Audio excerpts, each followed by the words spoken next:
나이 든다는 건 어느 날 갑자기 찾아오는 사건이 아니다. 조용히, 그러나 확실하게 스며드는 변화였다. 아침에 일어났을 때 이유 없이 몸이 무겁고, 오래 걷다 보면 다리가 욱신거리고, 작은 장바구니 하나 드는 것마저 숨이 차오르는 순간들. 그렇게 어느 날 사람은 늙어 있음을 깨닫는다. 박노인도 예외는 아니었다.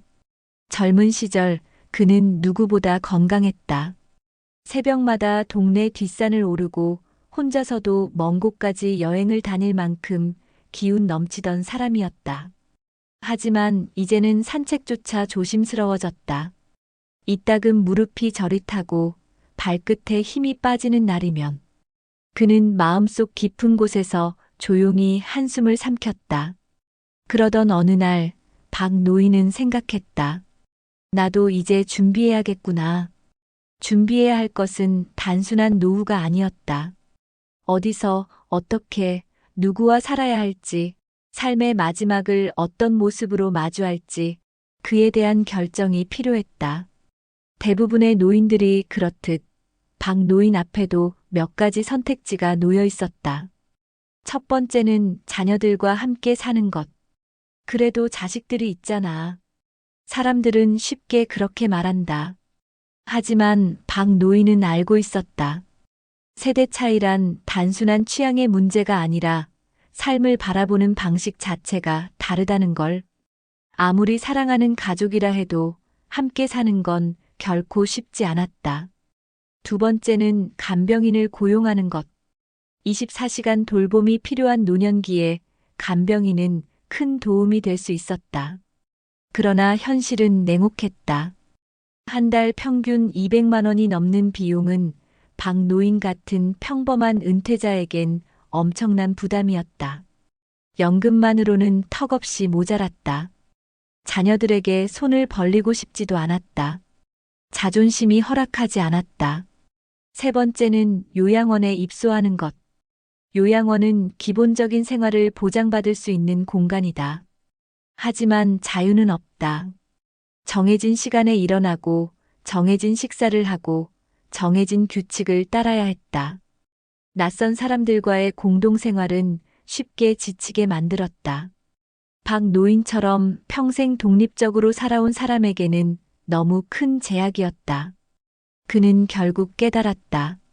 내 삶은 남이 정해주는 곳에서 끝내고 싶지 않다. 누군가의 배려 속에서 살다가, 누군가의 규칙에 맞춰 살다가 조용히 사라지고 싶지는 않았다. 박노인은 스스로 선택하기로 했다. 비록 쉽지 않더라도, 조금 힘들더라도 내가 나로 살 수 있는 길을 찾기로 마음먹었다. 박노인은 젊은 시절부터 아내와 함께 살아왔다. 어려운 시절에도 서로에게 기대었고, 웃음과 눈물을 함께 나누며 긴 세월을 견뎌냈다. 노년이 되어서도 마찬가지였다. 몸이 아프면 함께 병원에 갔고, 어디를 가든 두 사람은 늘 나란히 걸었다.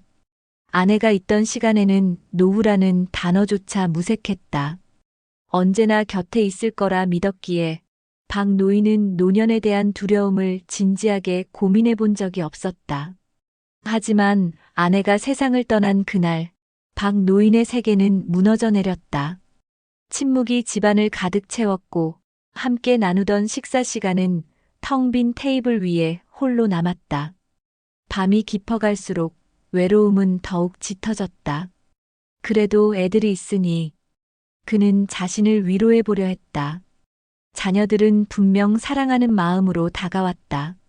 걱정해 주었고 연락도 자주 했다. 하지만 박노인은 쉽게 도움을 요청하지 않았다. 아이들은 아이들 삶이 있지.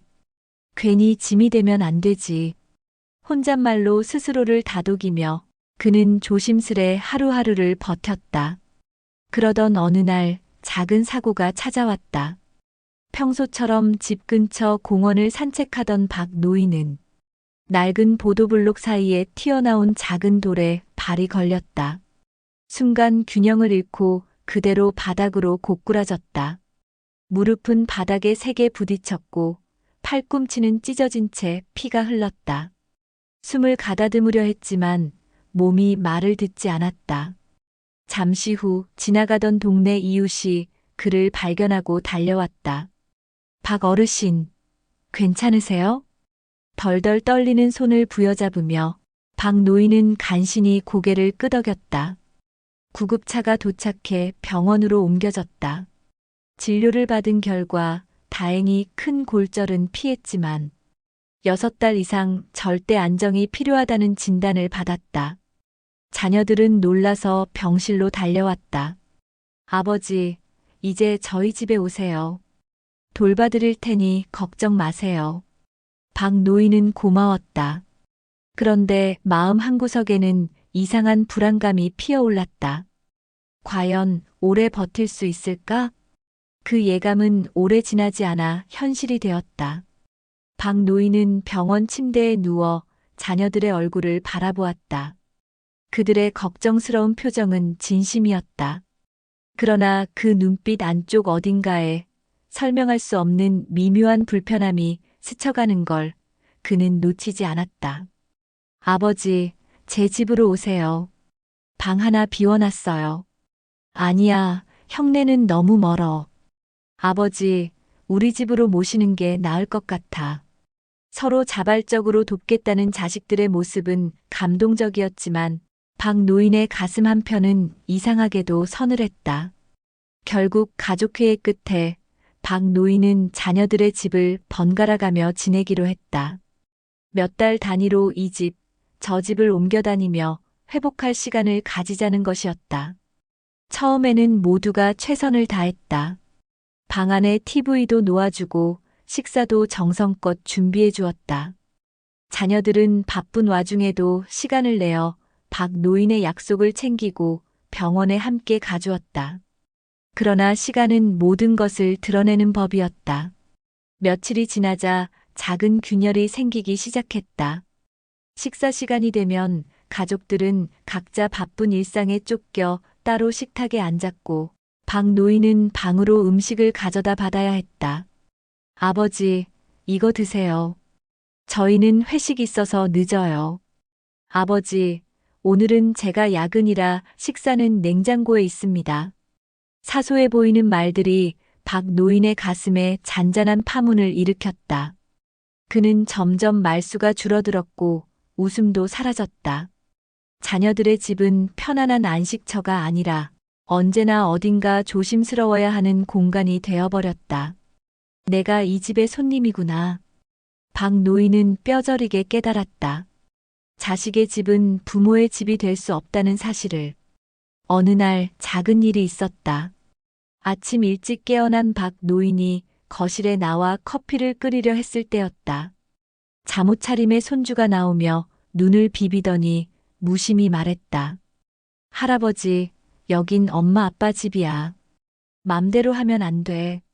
순간 머리가 얼얼해졌다. 아이의 말은 악에 없는 것이었다. 그러나 그 순수한 말 한마디가 박 노인의 가슴 깊숙한 곳을 꿰뚫었다. 그래, 아이 말이 맞다. 여긴 내 집이 아니다. 그날 이후 박 노인은 더 조심스러워졌다. 화장실 갈 때마다 슬리퍼를 조심히 끌었고 방 안에서도 발소리를 죽이며 걸었다. 작은 재채기조차 죄송한 일이 되었다. 밤이면 뒤척이며 자주 깼다. 아무리 감사하려 애써도 스스로를 숨기고 조심하며 살아야 하는 삶은 너무 고단했다. 몸은 조금씩 회복되고 있었지만 마음은 점점 더 깊은 외로움 속으로 빠져들었다. 그는 자신에게 물었다. 이게 과연 내가 바라던 노후인가? 어느 날 창밖을 내다보던 박 노인은 결심했다. 이제 그만하자. 남에게 눈치 보며 살기 위해 내 남은 시간을 소비하고 싶지 않았다. 몸이 어느 정도 회복되자 박 노인은 자녀들에게 조심스럽게 말했다. 이제 집으로 돌아가야겠다. 자녀들은 처음엔 극구 말렸다. 아버지, 아직 무리세요. 몸 다 낫기도 전에 혼자 어떻게 사시려고요? 박 노인은 미소 지었다. 그 미소 속에는 미안함도 단호함도 함께 있었다. 괜찮다. 집이 그립구나. 그는 더 설명하지 않았다. 말로 해서는 결코 다 전할 수 없는 마음이었다. 박 노인은 천천히 짐을 챙겼다. 자녀들의 아파트를 나서는 순간 그는 어쩐지 홀가분한 기분마저 느꼈다. 엘리베이터 문이 닫히는 동안 창문 너머로 작게 손을 흔드는 손주들의 모습이 보였다. 그래, 다 고맙다. 하지만 이제 내 방식대로 살아야겠다. 박 노인은 그렇게 다시 혼자가 되었다. 박 노인은 다시 자신의 집으로 돌아왔다. 오랜만에 들어선 집은 왠지 모르게 더 넓어 보였고 더 고요했다. 익숙한 소파, 손때 묻은 책상, 아내가 생전에 고른 커튼과 오래된 탁자. 모든 것이 그 자리에 그대로 있었지만 집안은 왠지 생기가 없었다. 처음 며칠은 편안했다. 아무 눈치도 보지 않고 잠들고 싶은 시간에 자고 일어나고 싶은 시간에 일어났다. 그러나 곧 현실이 박 노인을 덮쳤다. 무릎 통증은 여전히 남아 있었고 장 보러 나가는 일조차 큰일처럼 느껴졌다. 가까운 마트까지 걷는 것마저 숨이 차올랐다. 조금만 무리해도 다리가 퉁퉁 붓고 밤이면 욱신거리는 통증에 잠을 설치기 일쑤였다. 외출은 갈수록 줄어들었다. 문 앞에 신발을 신는 대신 창밖만 멀거니 바라보는 날들이 늘어갔다. 박 노인은 문득 깨달았다. 혼자서는 버티기 어렵겠구나. 결국 그는 결심했다. 간병인을 고용해보기로. 처음엔 큰 기대를 하지 않았다. 그저 누군가가 집안일을 조금 돕고 필요할 때 옆에 있어준다면 그것으로 충분했다. 간병인 소개소를 통해 사람을 구했다. 처음 온 사람은 50대 후반의 여성이었다. 겉으로는 친절했지만 시간이 지날수록 박 노인은 불편함을 느꼈다. 그녀는 일을 대충대충 넘겼고 식사를 준비할 때도 박 노인이 원하는 것과는 거리가 멀었다. 할아버지, 이 나이에 입맛 가리시면 안 돼요. 배불리 먹으면 그만이지. 뭐 그렇게 까다로우세요? 말은 웃으며 했지만 그 속엔 따가운 비아냥이 섞여 있었다. 박 노인은 차마 대꾸하지 못했다. 오히려 자신이 괜히 까다로운 사람이 된 듯한 죄책감이 들었다. 그러나 그런 감정도 오래 견디긴 어려웠다. 하루는 간병인이 슬쩍 이런 말을 했다. 요즘 노인들은 너무 까다로워요. 우리도 힘들어 죽겠는데 좀 봐줘야지. 그 말을 듣는 순간 박 노인은 아내 생각이 났다. 아내는 아플 때도 힘들 때도 한 번도 그렇게 부담 취급한 적이 없었다. 그저 곁에 있어주는 것만으로도 고마워했었다. 나는 지금 누군가에게 짐이 된 거구나. 그날 밤 박 노인은 결심했다. 간병인과 계약을 끊기로. 간병인이 떠난 후 박 노인은 혼자가 되었다. 하루 세 끼를 간신히 챙겨 먹었고 청소는 최소한으로만 했다. 가끔 자녀들이 전화를 걸어왔지만 박 노인은 괜찮다고 웃으며 말했다. 아버지, 불편하시면 또 간병인 부를게요. 아니다. 혼자가 편하다. 그 말은 절반은 진심, 절반은 체념이었다. 편하긴 했다. 아무도 눈치 볼 필요가 없었으니까. 하지만 외롭기도 했다. 집안에 울리는 발소리 하나, 말소리 하나 없이. 하루가 저물어가는 풍경은 생각보다 더 쓸쓸했다. 이따금 그는 소파에 앉아 아내의 사진을 오래 바라보곤 했다. 사진 속 아내는 여전히 환하게 웃고 있었다. 마치 이렇게 말하는 듯 했다. 당신은 당신답게 살아야 해. 외로움 속에서도 박 노인은 나름의 규칙을 만들며 버텼다. 아침에는 간단히 빵과 커피로 끼니를 때우고 점심 즈음에는 잠시라도 밖에 나가려 애썼다. 몸이 예전 같지는 않았지만 사람 사이에 섞여 있어야 마음이 덜 휑했다. 그의 유일한 외출지는 집 근처 작은 식료품점이었다. 오래된 상가 건물 1층, 간판도 바랜 그 가게에는 한 쌍의 중년 부부가 운영하고 있었다. 남편은 조용한 성격이었고 아내는 밝은 웃음을 잃지 않는 사람이었다. 박 노인은 처음에는 말없이 필요한 물건만 사곤 했다. 그러나 어느 날 무거운 짐을 들고 힘겹게 걸어가는 박 노인을 보고 남편이 조용히 다가와 말했다. 어르신, 무거우시면 여기서 잠깐 쉬고 가세요. 가게 앞 작은 벤치였다. 박 노인은 머뭇거리다가 조심스럽게 앉았다. 아내는 박 노인 손에 따뜻한 커피 한 잔을 쥐어주었다. 값을 치르려 하자 손사래를 쳤다. 괜찮아요. 그냥 드세요. 날도 쌀쌀한데 몸 좀 녹이셔야죠. 그날 이후 박 노인은 가게에 갈 때마다 잠시 벤치에 앉아 쉬는 습관이 생겼다. 벤치에 앉아 커피를 홀짝이며 박 노인은 중년 부부와 가벼운 대화를 나누기 시작했다. 오늘은 무릎 좀 괜찮으세요, 어르신? 날이 풀리니까 한결 낫네요. 하루하루 쌓이는 짧은 대화들. 거창한 이야기는 없었다. 날씨 이야기, 어제 본 뉴스 이야기, 그리고 가끔은 서로의 사소한 웃음거리. 그 짧은 순간들이 박 노인에겐 생각보다 큰 위로가 되었다. 어르신, 요즘 입맛 없으시죠? 김치 조금 담갔는데 가져가실래요? 아내는 가끔 직접 만든 반찬을 챙겨주기도 했다. 감사합니다. 괜히 신세만 지네요. 박 노인이 쑥스럽게 말하면 아내는 웃으며 답했다. 우리 어르신 덕분에 가게가 더 따뜻해졌어요. 그러던 어느 날, 박 노인은 예상치 못한 장면을 목격했다. 식료품점 안쪽에서 부부가 다투는 소리가 희미하게 새어나왔다. 여보, 이번 달 임대료도 못 냈어. 조금만 기다리면 괜찮아질 거야.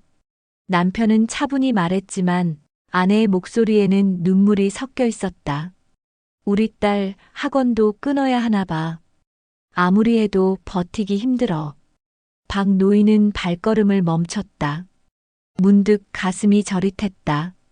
그동안 늘 밝게 웃던 그들이 이렇게 어려운 상황에 처해 있다는 것을 상상조차 못했다. 나만 힘든 줄 알았는데. 박 노인은 혼자 중얼거렸다. 그리고 문득 마음 한구석에서 하나의 작은 생각이 움트기 시작했다. 그날 밤 박 노인은 오래도록 잠들지 못했다. 가만히 누운 채 천장을 바라보며 그는 스스로에게 물었다. 내가 저 부부에게 뭔가 도움이 될 수 있을까? 자신도 넉넉한 형편은 아니었다. 하지만 매달 나오는 연금 중 일부는 어차피 손대지 않고 저축해두고 있었다. 나도 살고 저들도 살 방법이 있다면. 다음 날 아침 박 노인은 가게를 찾았다.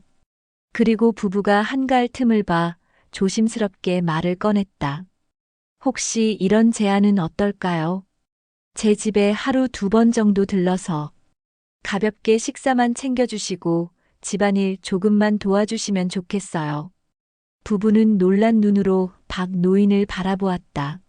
물론 정식 간병인은 아니고 그냥 아는 이웃처럼 가볍게요. 대신 제가 매달 조금 보탤게요. 박 노인의 목소리에는 조심스러움이 묻어 있었다. 돈을 내밀며 불편하게 하고 싶지 않았다. 그저 서로에게 필요한 시간을 나누고 싶었다. 부부는 한참을 망설이다가 결국 고개를 끄덕였다. 어르신, 우리도 도움이 될 것 같아요. 그렇게 박 노인과 중년 부부의 작은 약속이 시작되었다. 그날 이후 박 노인의 집은 다시 따뜻한 온기가 돌기 시작했다. 부부는 하루 2번 아침과 저녁에 박 노인의 집을 방문했다. 아침이면 따끈한 국과 간단한 반찬을 준비해 주었고 저녁에는 부드러운 죽이나 가벼운 밥상을 차려주었다. 청소기 돌리고 먼지를 털어내고 빨래를 개는 일도 잊지 않았다. 어르신, 오늘은 국이 좀 짜지 않으세요? 입맛 없으시면 말씀하세요. 내일은 죽을 끓여드릴게요. 부부는 늘 박 노인의 건강을 먼저 챙겼다. 성의 없는 돌봄이 아니라 진심 어린 손길이 느껴졌다. 박 노인은 그런 작은 관심에 하루하루가 달라지는 걸 느꼈다. 무거웠던 몸이 조금 가벼워졌고 몸이 건조하던 하루에 다시 색이 입혀졌다. 식탁 위에는 늘 따뜻한 밥 냄새가 퍼졌고 거실 한켠에는 작은 꽃병이 놓였다. 아내가 살아있던 시절처럼 집 안에는 사람이 사는 냄새가 다시 스며들었다. 박 노인은 하루하루를 새삼 소중히 느꼈다. 이게 삶이구나. 혼잣말처럼 뱉은 그 말에 아내의 미소가 어딘가에서 겹쳐지는 듯했다. 한때는 연금만으로도 벅차던 생활이었지만 이제는 돈보다 더 중요한 것이 무엇인지 알게 되었다. 서로 기대고 서로 채워주는 것. 그것이 진짜 삶이었다.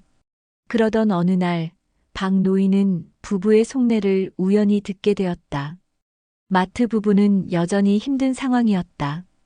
임대료 압박, 매출 부진, 그리고 미래에 대한 불안. 아내는 혼잣말처럼 말했다. 이러다가 가게 접게 되는 건 아닐까? 여보, 우리 이제 어쩌지? 그 말을 듣는 순간 박 노인의 마음도 덜컥 내려앉았다. 만약 저 부부가 가게를 접으면 나는 또다시 혼자가 되는 걸까? 그는 밤새 고민했다. 그리고 오랜 생각 끝에 결심을 내렸다. 다음 날 아침 박 노인은 부부를 불러 앉혔다. 내게 조금 남은 돈이 있어요. 원래는 제 마지막을 위해 아껴둔 건데. 박 노인은 천천히 말을 이었다. 혹시 가게 계약 연장할 때 보증금이 부족하면 내가 조금 보태드릴게요. 돌려줄 필요는 없습니다. 대신 저와의 이 관계를 조금만 더 이어가 주세요. 부부는 놀란 표정으로 박 노인을 바라보았다. 어르신, 그런 큰 돈을 받을 수는. 박 노인은 조용히 고개를 저었다. 이건 내가 하고 싶은 일입니다. 부탁합니다. 부부는 끝내 눈시울을 붉히며 고개를 끄덕였다. 그 후 가게는 무사히 재계약을 마쳤다. 부부는 예전보다 더 밝은 표정으로 박 노인을 찾아왔다. 식사는 더 정성스러워졌고 청소에도 작은 꽃 한 송이, 예쁜 손수건 하나가 더해졌다. 어르신, 오늘은 좋아하는 미역국 끓였어요. 어제보다 얼굴이 훨씬 좋으신데요? 그런 말들이 박 노인의 하루를 빛나게 만들었다. 시간은 조용히 흘렀다. 계절이 2번 바뀌는 동안 박 노인의 집은 더 이상 고요한 침묵만이 흐르지 않았다. 웃음소리, 발걸음소리, 반가운 인사. 그것이 박 노인이 기다리던 진짜 노후였다. 어느 날 부부의 딸이 가게에 들렀다. 작은 꽃다발을 들고 수줍게 말했다. 할아버지, 감사합니다. 박 노인은 활짝 웃으며 답했다. 내가 있어줘서 고맙구나. 그는 이제 안다. 가족이란 피로 맺어지는 것만이 아니라는 것을. 서로의 하루를 따뜻하게 만들어주는 것, 서로를 위해 작은 노력을 기울이는 것, 그것이 진짜 가족이었다. 박 노인은 여전히 몸이 완전하지 않다. 가끔 무릎이 쑤시고 밤이면 손끝이 저릿하다. 하지만 그는 외롭지 않다. 문을 열면 반갑게 인사해주는 사람이 있고 식탁 위에는 따뜻한 밥 한 그릇이 기다리고 있다. 박 노인은 스스로에게 묻는다. 나는 지금 잘 살고 있는가? 그리고 조용히 확신을 담아 대답한다. 그래, 나는 지금 나답게 살고 있다. 박 노인의 삶을 응원한다면 구독과 좋아요 버튼 눌러주시고 이 내용을 꼭 주변 소중한 분들에게도 알려주세요. 여러분의 앞날에 행복만 가득하길 바라겠습니다. 감사합니다.